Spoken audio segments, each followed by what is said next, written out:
Alright, hello again everyone. It has been a while, I know that for sure. But I do have another tutorial here, more of a how-to actually, not really a tutorial. This is just, this is just my lighting rig that I use to show off some of my models. And it's just a simple 3-point lighting rig with a bit of a backdrop. And I thought you guys might want to see it, so you might want to show off your models with actually nicely rendered images and stuff. But, it's also nice to know the various kinds of lighting. Now keep in mind this is for showing off models that are not glass. So this is any non-glass model that can be shown off very easily. Because of the way glass works and the reflections and stuff, these lights you start seeing the lights and reflections, and you start seeing the bounce, and you see the backdrop, and it just looks really bad. I do have a separate rig for glass lightings, which is just more of a back plane and then 2 fill lights coming in. But that's going to be hopefully next week's tutorial on how to do a lighting rig for glass. Or I'm just going to do like all the basic types of lighting and how they work and interact with everything. But this one is just how to create a 3-point lighting system to show off your rigs, or show off your models. Now keep in mind every lighting system is different. This knife that I created looks good in the way I set it up. But if it was something else, it was up higher or anything, you might need to switch the backlight to it, as you can see that happening right there. But, it might change depending on what you're showing off, how you want it to look. Personally, I like cool colors, but you might like warm colors for the key light. So if we go to here, see, that's a bit of a warm color, but sometimes I like to cool it off a bit. Okay, not that much, but you can see like right there. Gives it a bit of a feeling to it. Okay, that's a bit too, there we go, something like that. And then that makes it, I just closed out the step. And that just makes it a bit different in a way of, excuse me, I'm freaking thirsty. It's really hot out here. That just makes it a bit different in the way of what feeling you want to portray with it. So, let's start and get to it. And let's show you how to create this rig that I have here. So I'm just going to reset my file. Yeah, I'll save my changes, and yes, I want to reset. So first, I like working in a scale that I know all lighting works well. So what I'd like to do is create a stage and then know that size works and everything.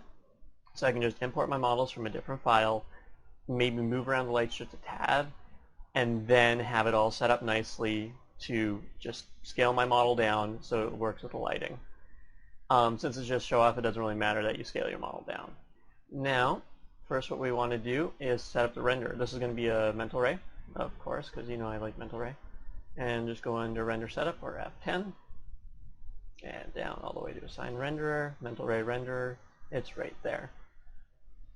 Next, what you want to do is set up your units. So under units, unit setup, customize unit setup, sorry.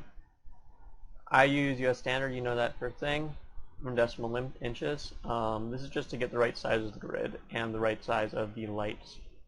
And then what I want to do is set up my home grid. So what you do is you go under customize, and then, no you don't, you right click your snaps toggle, you go to home grid, and you go put your grid spacing to 10 or 1. See, and now you can zoom on there really much. So now that's only 10 inches across. So, well, 1, 2, 3, 4, 5, 6, 7, or 7 inches. So now my grid spacing is correct at 1. And yeah, every 10 lines is major nth grid, but that's on this thing right here. And there you can see the major nth grid every 10. But yeah, those always change with the size of the thing. But for the perspective thing, I will use 1-inch grid spaces. And now let's start modeling the thing. So we're just going to make a little teapot and a platform port. So we're just going to put a teapot in there, and we're going to set its radius to about 3 or 4, depending, and up its segment. So why not? And next what we're going to do is create a cylinder. This will just be our plate for the teapot, and zero it out by right-clicking the sliders, and make sure this is zeroed out as well as 2. And we're going to make that, excuse me, geez, 6 inches across, the height of 0.5, and yeah, let's drop that down to 5 inches across. Pops up to 3.5. It's just, nice looking. This doesn't really matter. This is going to be your model. This is just for a good thing to start with, and a teapot works very well.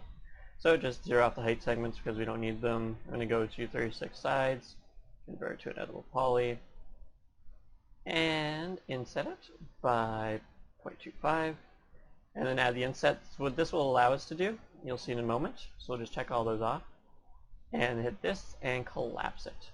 What this will allow us to do is create a nice little plate with it and turbo smooth it properly. If I didn't collapse that last set of vertices, the turbo smooth would have looked very strange. I should actually do a tutorial on hard surface modeling because that's primarily what I do. So extrude that down. So how I did that was, shift click on that so it selects the loop or the ring. Seeing as you can do that too there, and you can do it too there. So if you click and shift click on the one beside it, can select the entire loop of everything, or ring depending on what you click. And then just click extrude and hit -1.25. And that will do that. Now what we want to do is when we add the turbo smooth modifier on this, it'll look a bit wonky. So what we want to do is we want to stiffen up the edges. Not showing bad. So you just select the edge, ring around it, connect options, and just hit 2 connects, and pinch it outwards to about 0.35. Do that same thing here, ring, connect. Do that same thing around here, ring and connect. And inside here, so just select all those, ring, connect. And there we go, it's all nicely made so that you don't have to worry about it. It's all nicely made so when you turbo smooth it, as I turn it on right now, you can see that the edges actually look like edges now. And so there we go. We have our teapot. Now what we're going to do is make our backdrop. So what we want to do for that is make a plane, add link segments in one direction but not in the other, so 10 in width I guess. And I want to change this to a color I can actually see because you can barely see the lines on it, so I'm going to change it to a grayish color. Okay, now it's much easier to see the lines hopefully. See? Now what we're going to do is bend this, at an angle of 90 and on around the axis of the X. But first what we've got to do is change, so we open up the bend, move the gizmo all the way to the front of the plane, and direction, we want it to be flipped 180. I cannot type in 180. There we go. And now we have a nice little starter for our backdrop. So this isn't your backdrop so far. This is just a nice little place so it can loop up like this. Now what we want to do is convert to editable poly. So we have that nice bend in there. Pull forward this edge. Pull up this edge. And then we just pull over these vertices over to here. And pull these vertices over to here. So usually I like having this centered up, so what I will do is effective with only centered object and move it over, and so zero this out. Well, not in the Z, sorry. Not in the Z axis. And now what we can do is we can check to see where our edges are comparative to our camera and everything. So I want to move this down just a slight bit. Actually no I don't, because this, I don't want to click, thank you. Yeah, I thought so. This is above our, what's it called? Above our plate that our teapot's resting on. So I'll just drop this down a touch, like this, and drop it forward. And as you can see, this isn't actually set up, so we just turn on snap by pressing S. We'll select this vertice, go into your snaps toggle, make sure vertex is turned on, and just make sure it's snapped and pull it upwards. You could have also just selected these two vertices down here and hit 0. See, now it's at 0. Just evening out the Z-axis. And now we'll just move this teapot right on top of the plate. And now we have a teapot in the middle of our scene, which is very simple. What you want to make sure is, since we're going to choose a camera angle of this, usually I like going about just a bit of an offset angle. You want to make sure that you do not see your geometry, your end of your geometry in the camera view. So if you're worried that you're going to see it in the camera view, just pull it out further. It really doesn't matter, because you never want to see the end of it. And your lights will never illuminate the end of it if you're doing it right, well, the way I have it set up. So there we go. We have our teapot that I kind of like just looking like this. And next we're just going to set up the materials. So usually if I'm showing off the topology of a model, And what this means is I have a wireframe view on top of a gray model. I like just going with a very basic gray model with some sort of specularity, just give it that sheen that looks really nice. If you want something that's just very flat shaded so it doesn't look too much, you want just a very gray material, then just turn off the reflection. It works very well too.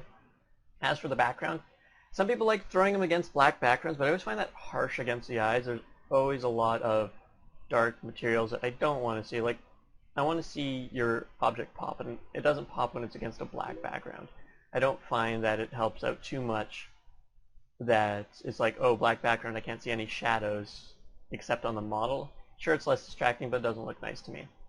First, also, what we want to do is you see this teapot, it doesn't completely cover up this top of it, so this is an easy fix. We'll just convert this to an editable poly, select the element, or by pressing 5 on your keyboard.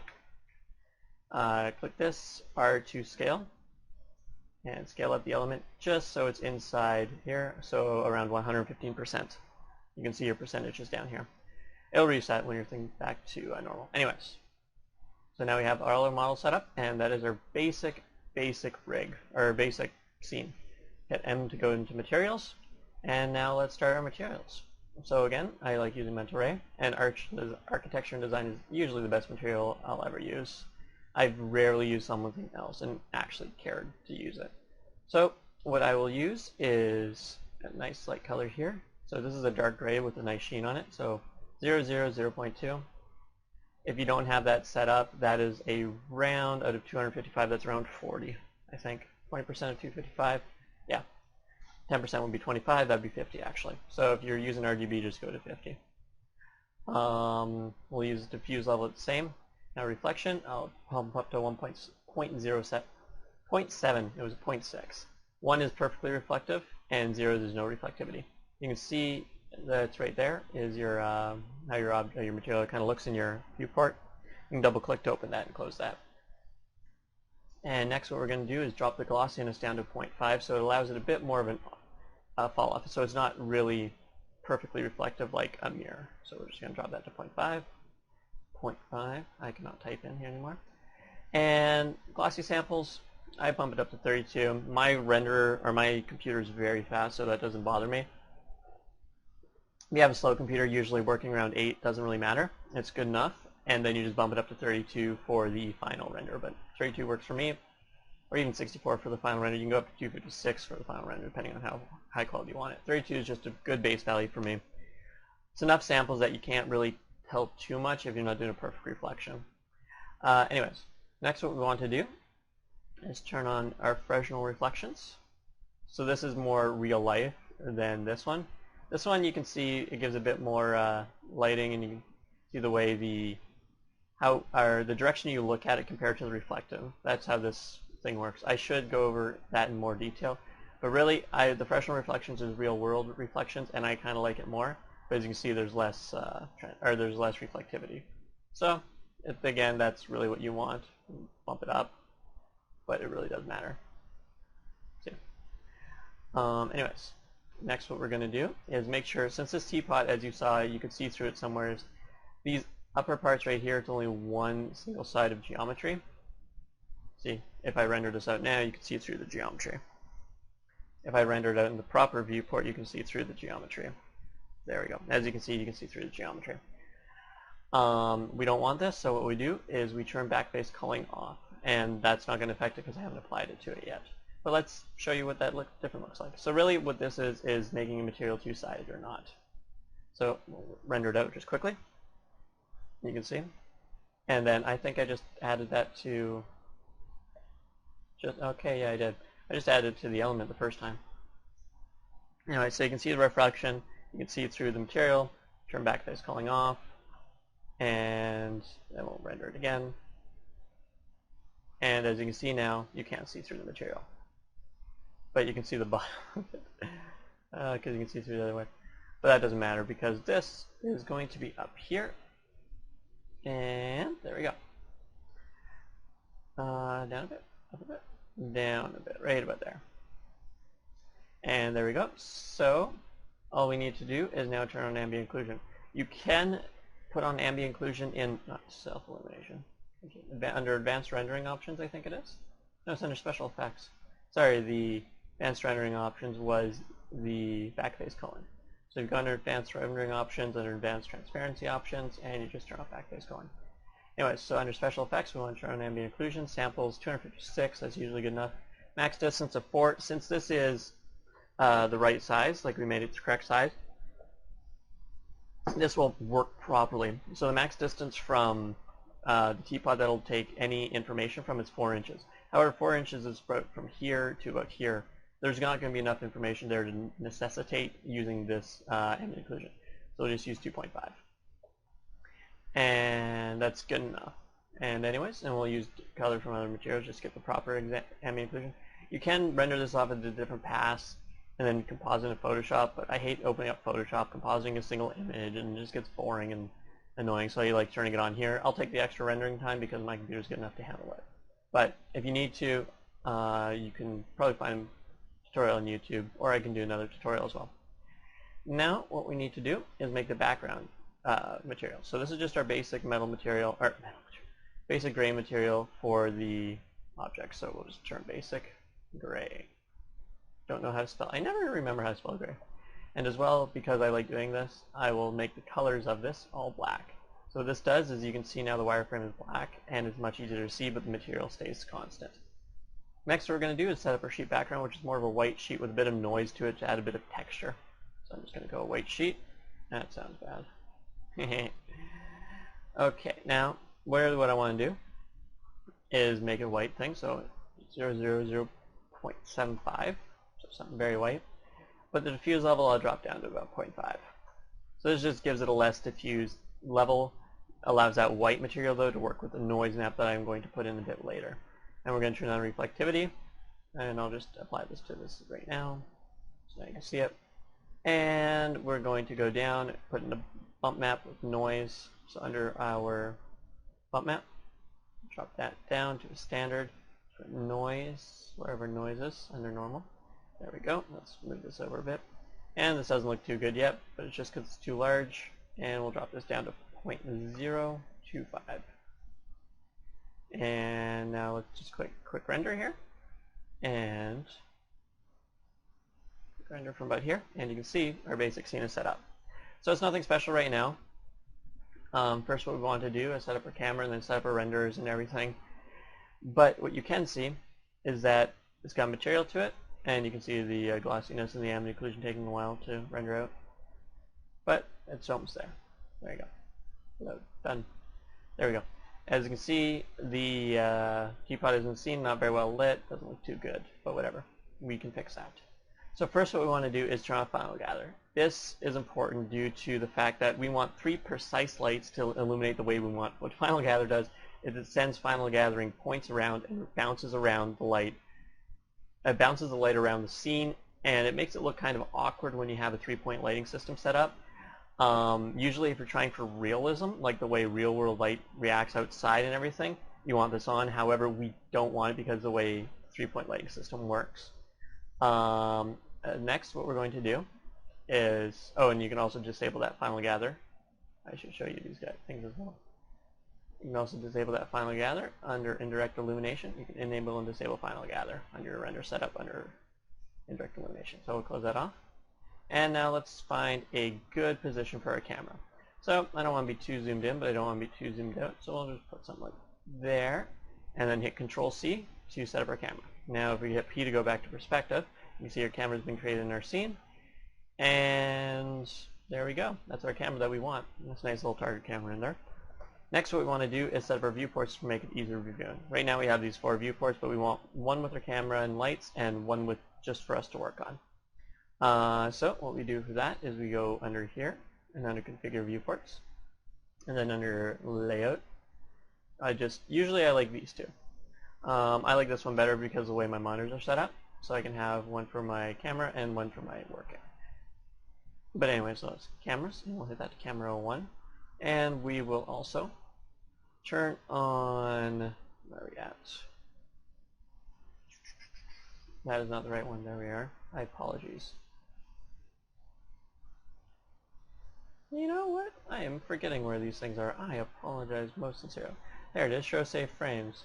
And if you don't see the user and the other safe frames, so what you have to do is go under your viewport again, turn on save frames, and turn action and title safe on. There it gives you your action safe frame, your title safe frame, and then what you actually see. That's just safe frames for it. And then we do this one, hit P to go in perspective, and there we go. Now as well, we want to hit realistic. We want our lighting and shadows to be the scene lights that we have in there, which aren't any right yet, but we will start putting them in there. What this allows us to do is it allows us to work with our scene lights at the same time, but in this one we will turn our lighting with default lights. So now we have one that we can work in no matter what our lights look like, and one that our lights will look like here, and we have our final version here. You'll see that when I start putting in the lights. So next, what we want to do is go to our lighting panel. So under Create, Lights, go under Standard, and we want MR area spots. Since we're using mental ray materials, we want mental ray lightings. And first what we want to do is drag out our lights. So usually what you want is you want your key light. You have 3 basic lights for lighting setup. If I go into find a thing for this, if we go 3-point lighting. There we go. And I'll just pull up a quick Google search. So as you see, you have a standard 3-point lighting. What you have is your key, your fill, and your back. Usually, if we, thank you. Usually what you want is you want your key light to be your main light source. This just makes it what your light source is from the very beginning. And there's my tutorial for it. Cool. Here we are. And then what you want to do is after your fill light, there we go. Your fill light just fills in all the shadows so you don't get a really dark shadowy area. Your key light's the main light source, as you can see on this picture. Key light's coming right from in here. Your backlight illuminates, gives this nice little ring around them, around the person or the object. And sometimes you can have a background light to light up the back of the scene. I kind of like that sometimes. That one might work more for stylized, if you just have your background light in there. That's if you're not using like a white background. If you're using a black background, you can have a white light around it. That is very nice for, what's it called? This is a nice little GIF that I can find. Okay, you can see the key lights on it. Then you have the fill light to clear out the shadows, and you have the backlight to add the sheen right here. And that's a really nice GIF. I should put that in the description. But that's what we want. We want our key light coming in around 15 degrees. We want our fill light coming in from the other side about 15 to 30 degrees. We want our backlight right behind the subject, right into the camera, just like this. Key light, fill light, backlight. And we will create that quickly. So what we want to do is go to our top view by pressing T in this viewport. And we can just guesstimate, but we want about between 15 and 45 degrees off, giving us a 30-degree window and where we can put our key light. So usually I will just drop our key light in the same place that our regular light is, and then I will, or where our camera is pointing. Now click on the light and rotate it about, click on the entire light, thank you, and then rotate it about 30 degrees. I like having a bit more offset because I'm just that way kind of way. And we will position it in about there. It's not in final position, but you can see our key lights right there. Next, what we're going to do is copy and paste this light. So just shift drag it, and we want our fill light. Now our fill light should always be on the other side of the camera, usually a bit more rotated than our other one, but it really doesn't matter. It's what you want.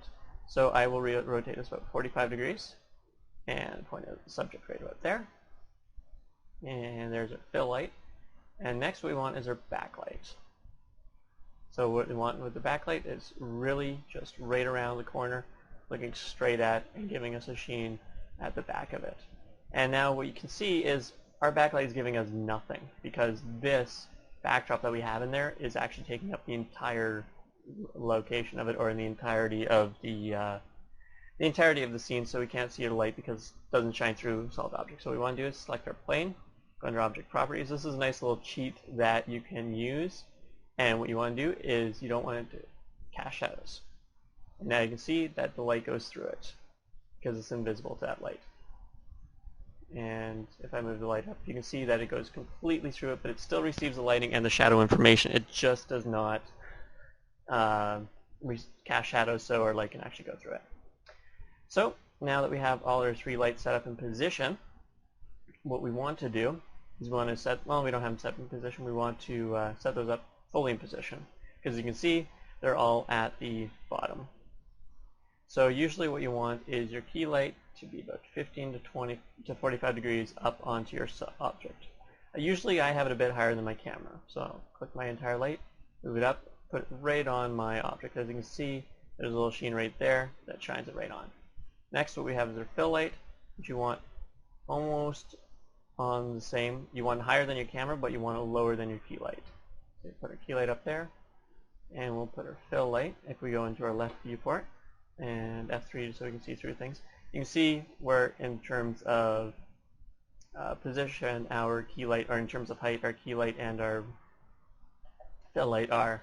Next, what we want is this backlight. This is to create the sheen. As you can see the sheen right here on the back of the teapot, and this is probably the hardest light to get proper because you don't want the shadow to be over too heavy, but you don't want the sheen to be too heavy. You just kind of want it to look like there's a light behind it lighting it up, so there's no shadows. So I kind of like it right about, I don't know, we'll figure that one out a bit later. And right about there for right now.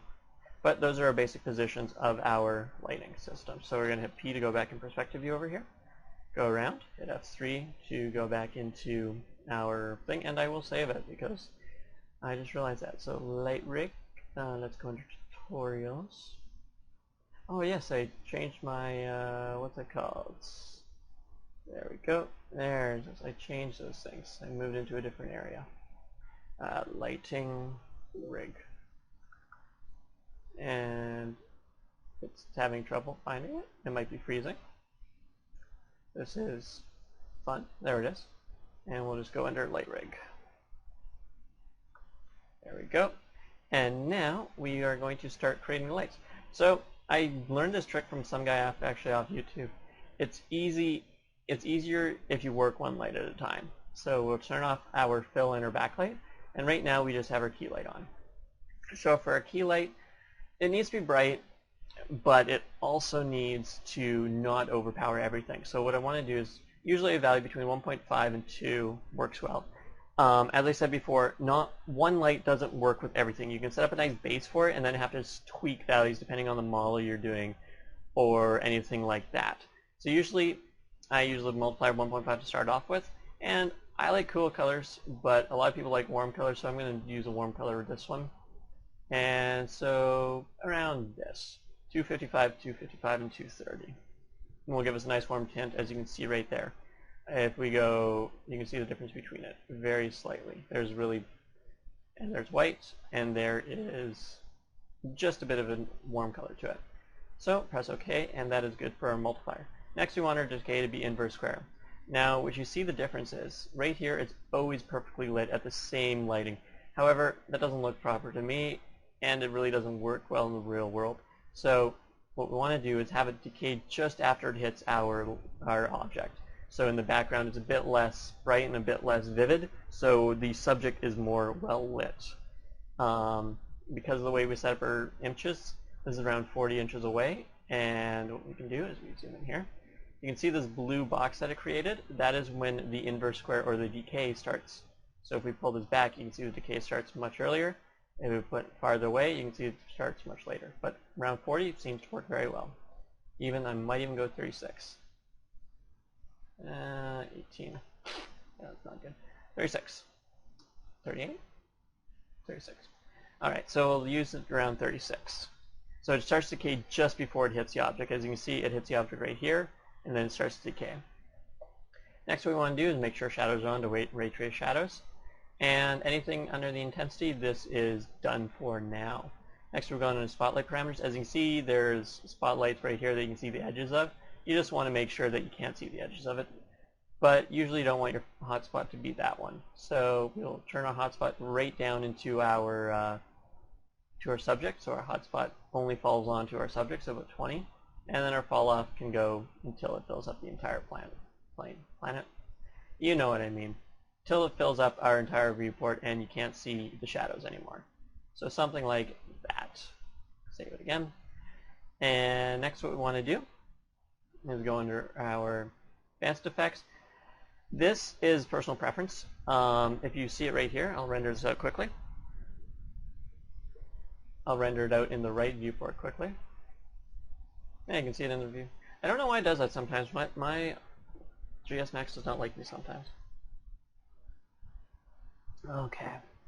Excuse me. Jeez, it's really hot out here, frickin' Ottawa. Hey, now you know where I live. Oh no, don't let fan mail come. So as you can see, our object is in the middle of the scene. I find it is a bit too far away, so I might put my camera more, but that's just personal preference. So if I clone this out and put that off the other monitor, and now what I'm going to do is bump up the contrast to 100 and render it out again. You can see the difference of the objects. Anyways, now that that's done, I will pull this back. And it's very hard to tell in some places, but you can see that the contrast here is more right there. There's a bit more of a, I don't know, fade of the reflection back here. This is very contrasted as well in here, in the Sheen part of it. However, there's, excuse me one second, I'm back, sorry about that. People were just messaging me on Facebook way too much, not you guys. As you can see down here as well, you can see the contrast difference. So this just allows more contrast within the object itself. You can see right here, there's a bit more washed out. This, you can see the line right there. Very subtle, but I like it, so I bumped my contrast up. That's just personal preferences. Next what we want to do is, you can see there's very harsh shadows there, so we don't want that shadows like that. So if we go under area light parameters, we will go under type and turn disk and up the radius to 5. As you can see, our shadows soften up a lot. Maybe not 5, 2.5. Again, this is very based upon what you like. So right now, we have our key light set up, and you can see the object is well lit from one angle. We got a little sheen there that shows us that it's a reflective object, and you see the little sheen that's coming around here. Sometimes that might not be what you want too much, but that is the material more than the light, and again, it's depending on the object. It's, as I said, I'm going to say it again, one rig does not fit all. This one will not work for the thing I showed you before because I had to switch up some things for it. Next what we want to do is, since that's done, we will turn this off. So we'll click on our light, click on our light, turn it off, and as you see, oh, turn it off, my bad.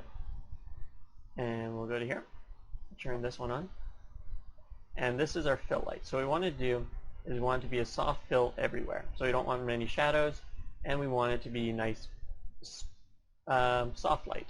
So really what we want is to drop this down to a multiplier 0.25. Usually between 0.25 and 0.75 I find works well. Usually you want a cool color for your fill light because you don't want to overpower the warm color that's coming from your key light. But again, it's always about what you're putting the rig on, or what you're putting the lighting for. So I'm just going to use 230, 255, 255, and at 0.5 multiplier, I'm going to start the inverse square decay again. As you can see, very different. You can see it start to decay at the top a bit more. But this one, since it's supposed to be a very soft light, we are going to close that out. And under our spotlight parameters, I'm going to open that up. We're going to drop the hotspot beam to about there, to about 29, and expand that out until it fills up the entirety of it. So it's just a very soft light. Now you can see the shadow's way too hard, so what we're going to do is under our area light parameters, we're going to turn on the disk again and bump that up to 25. So it just softens out the entirety of the shadows, and as you can see, it fills up in a very, not bland, but a very monotone color. This is just to fill up all the shadow spots that the key light will miss. As you can see, it's just a very bland fill. There's not much shadow going on, there's not much of anything going on. 25 might have been a bit too much, but you can see like a hint of shadow back here, and yeah, 25 is too much. I'm going to drop that down to 20. 25 worked for my other one, but it doesn't work for this one. So again, you never know what's going to work properly. Anyways, this is really bugging me. It's not on perfect center. So right there. Now it's in centered more. So now we have our fill light and our key light. So if we turn on our key light, I can show you how that looks. And turn that on. And as you can see, there's a very nice light coming in here.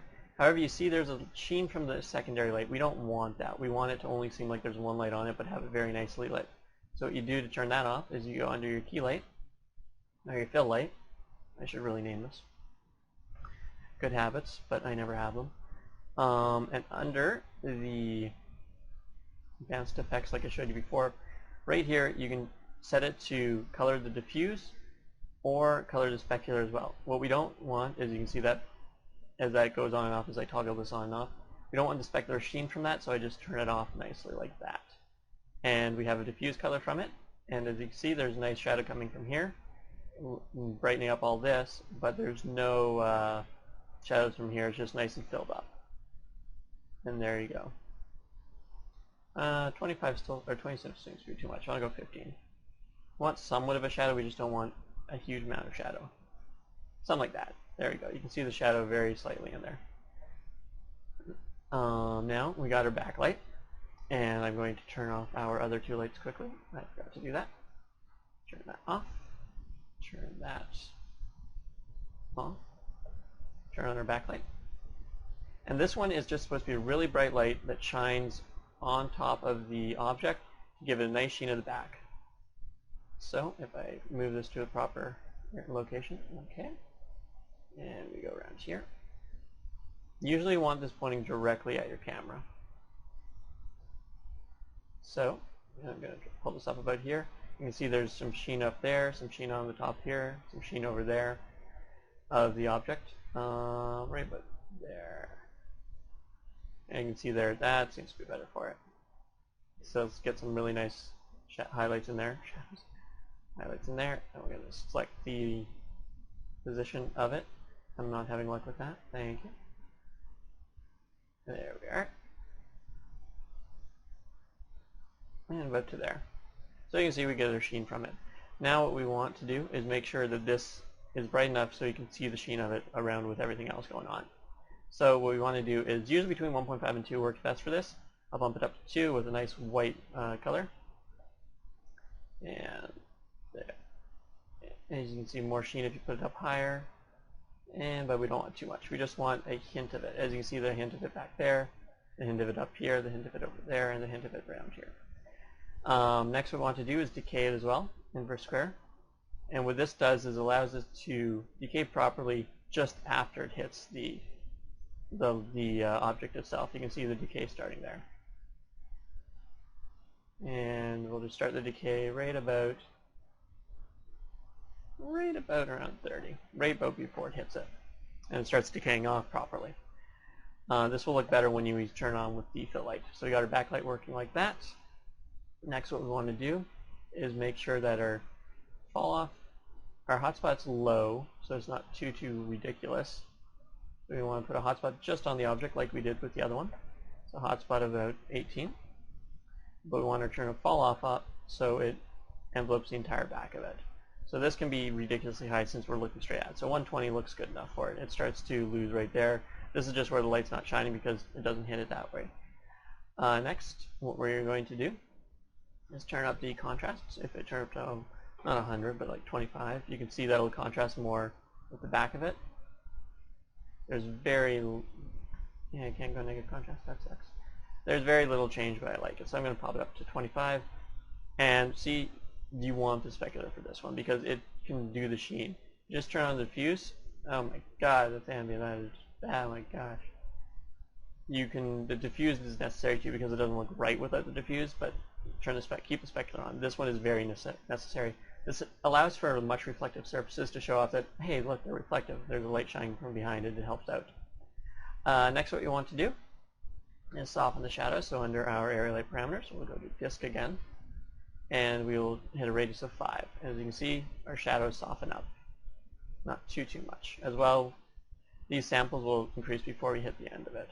So now we have our backlight on, and we can see what our backlight looks just with our fill light. As you can see the sheen there. You can see it a bit brighter up here, and a nice little sheen around there. You can see our regular light coming in here and reflecting off that and that. But you can see the shadow. There's really heavy shadows right here, and if you want detail in your model that you can show, you want to have at least a fill light. So we turn on our fill light, and it's nicely filled up in the shadows area. 0.5 seems to be too much, so I'll drop it down to 0.25. And so you can still see the shadows in there, very slight. And if you want harder shadows, really what you want to do is just go into here, put that down to 0, and you have a nice little hard shadow there. But I like a bit harder, or a bit softer shadows. And there we go, 1.5 seems to be good. No, I'm going to put it back to 2.5. Seems to be the nice number for it. Oh man, this is hard to choose. Anyways, I should stop doing that. So we have our nice little 3-point lighting system set up. Next, what we're going to do is show you a test render of it, and it's not going to look perfect yet, but that's because we need to do something in the rendering, a bit of stuff in the rendering, and a bit of sample sizes and changes. So there we go. You can see the ambient occlusion working nicely right here. However, there's no ambient occlusion working nicely right here. That's because I forgot to in my material editor. Go under here, go under special effects, turn on ambient occlusion for both colors. And we go under here, and now we have, oh, they were both on. So I guess there's not much connection right between there. If you want to not have to do the ambient occlusion like that, what you can do is under your rendering setup. So if you go under F10, thank you, under render elements, under one of these, you can swap it with a, you can turn off everything and just turn on a ambient occlusion. And under here, so under processing, you have a material override, you enable it, you click this, and you just go down to find a material that has just a surface material on it. So what we have to do, oh, matte shadow reflection right there. And right there, you can just F9, and you can see the difference of it. It won't work properly yet, because what we need to do is set up what we are matte shadowing and reflecting. So to do that, we go under material editor. You can add a material, or a map, sorry. We can do a mental ray map. And, excuse me, we just go ambient reflective occlusion. Right under here, we drag and drop that into the material override. Clear that out.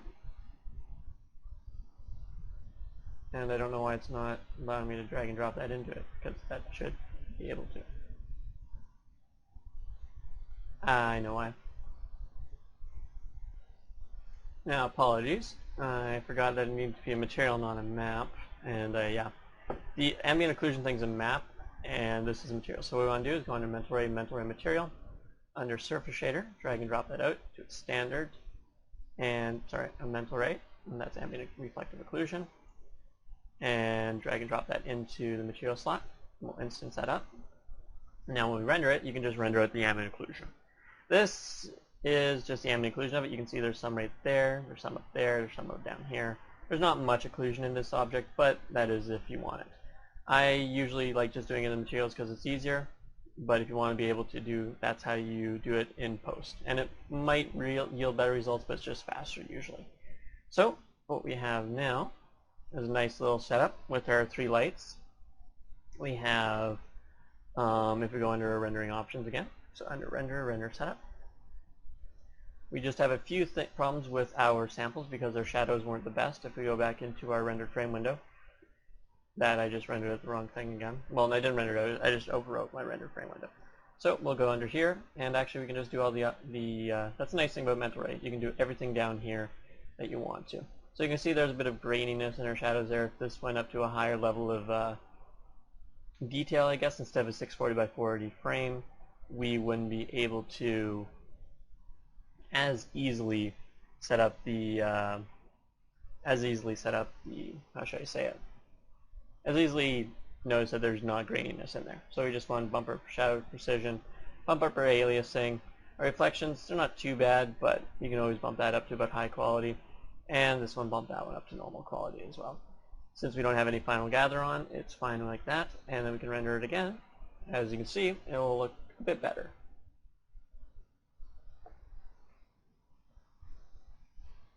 And there's what our final render looks like. It's much cleaner around there. You can see the sheen of the backlight around there, around that top part right there and here.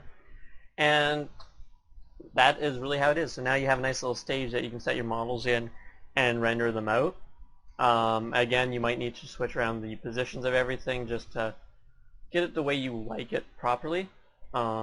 I'm just going to move that off to my other monitor so you don't see.